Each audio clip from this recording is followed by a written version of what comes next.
So you beg and beg and beg and beg and finally talk them into therapy, couples therapy, and then you walk in and it's a disaster.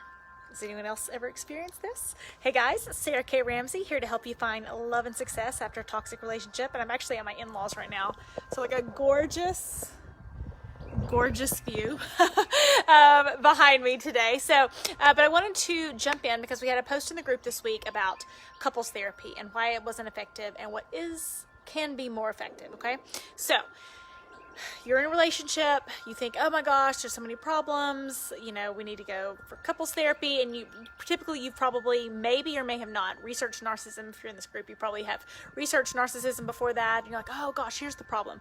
We just need to go to a therapist, and then if they explain what the problem is, then all will be well. Okay?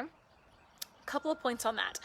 One, when you go to couples therapy, the relationship is the client.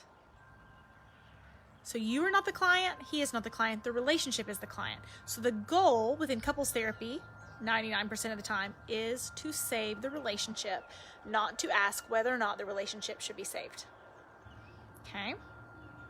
Also, there's an assumption, especially if you have researched narcissism, like I have, and like I know many of you have, that your therapist has also researched narcissism with that extent. Now, I'm not saying that all therapists have not, for sure, but you would probably be surprised at how many therapists are in my program. Okay? Therapists are trained to diagnose, to deal with lots of different things. They are not narcissist specialists. And my guess is you assume, oh, they're a narcissist specialist. Now, you can ask questions. You can ask them questions about their life, which you hardly ever do. Typically, when you think about getting a therapist, you think, okay, I'll go just look somebody up that my insurance takes, or, I'll ask for a friend. Maybe they went to couples therapy, but do they have the same problems as you? Because so much of in couples therapy is about teaching you to communicate better. And you've probably been told by the toxic person that you have a communication problem, but in reality, you have a control problem. They are trying to control you. And so, they will absolutely use the therapist to continue to control you, to exert that control on you, to strengthen that control on you. For example, Jane and Bob, horrible examples. It's like this, a see Spot run, see Jane throw the ball, right? Way back in like 1950s children's books. Jane and Bob are going to couples therapy, okay? And, Jane is frustrated because she can never spend time with her friends. And Bob says, well, she always neglects me and doesn't pay enough attention to me. Okay? In reality, Bob is controlling Jane. She's not ever allowed to do anything outside the house.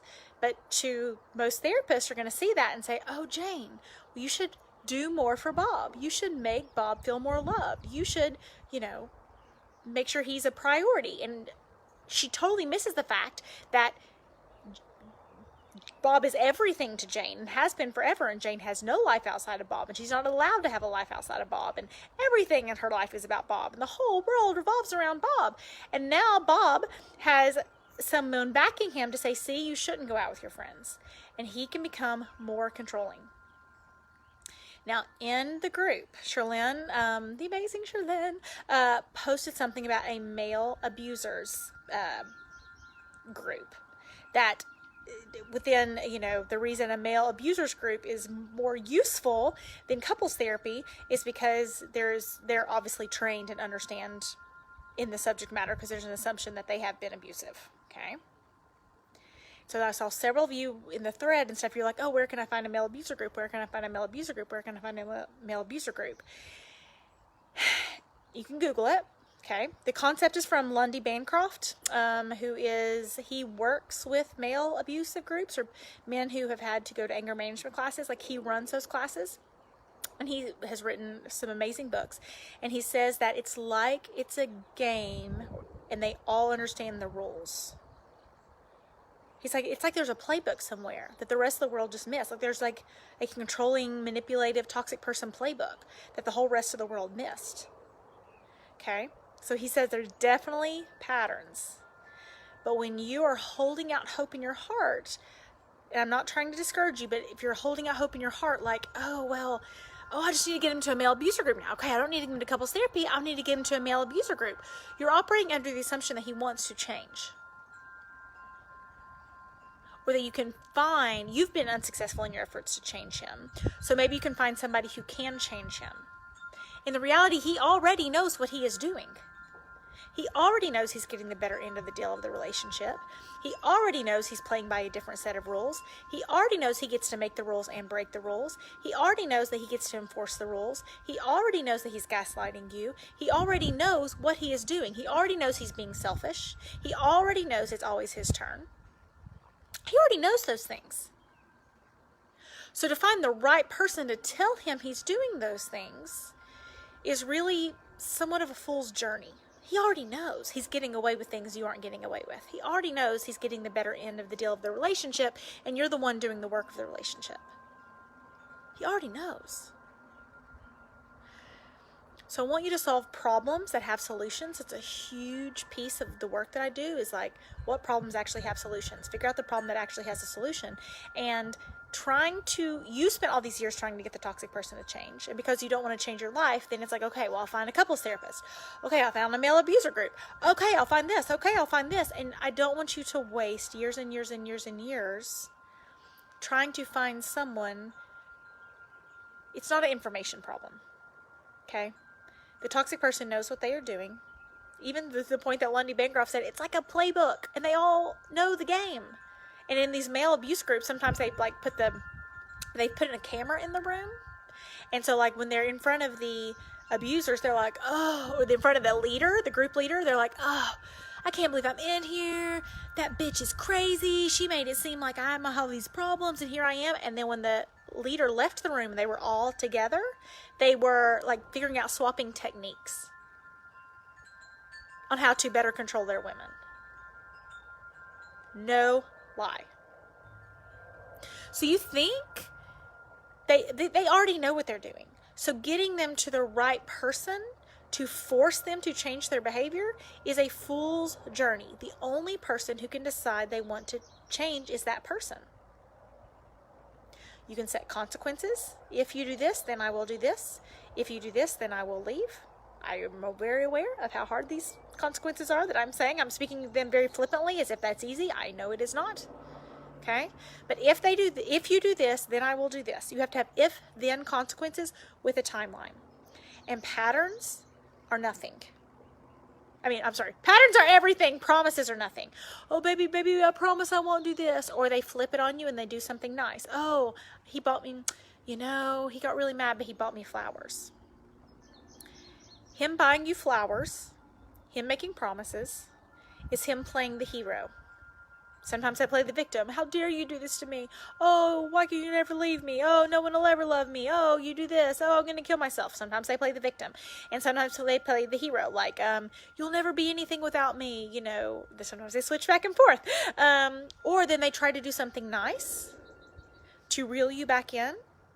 Flowers, promises, dinner, the trip you always wanted, agreeing to go to therapy.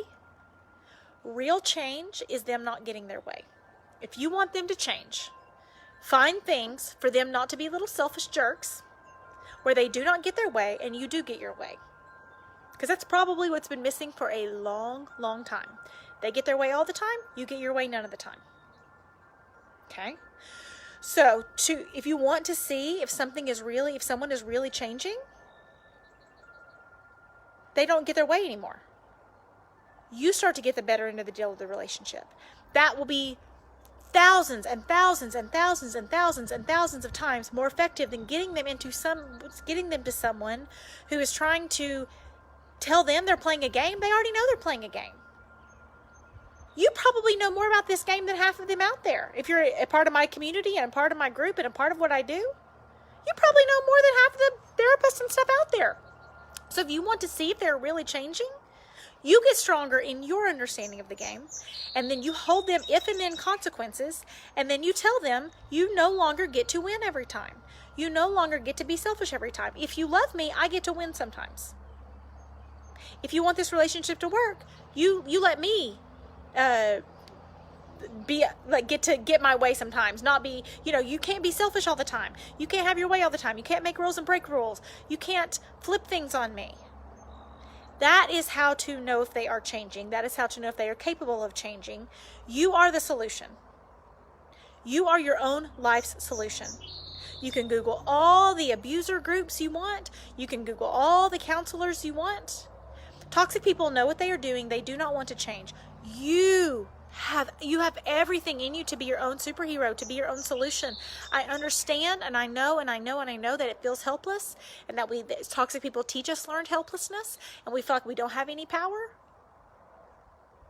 It's about taking your power back, and you can. And I know it's scary, and I know, and you just think, oh my gosh, Sarah, my life would be so good if he would just stop doing this. Gosh, Sarah, my life would be so great if he would just stop doing this.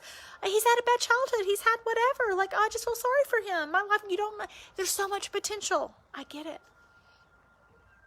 But there's a lot of potential in you too. A whole lot of potential in you too. And you tapping into that potential is going to get you 1,000 times farther than hoping he changes and lives up to his potential. Hope that helps. Hope you have a great day.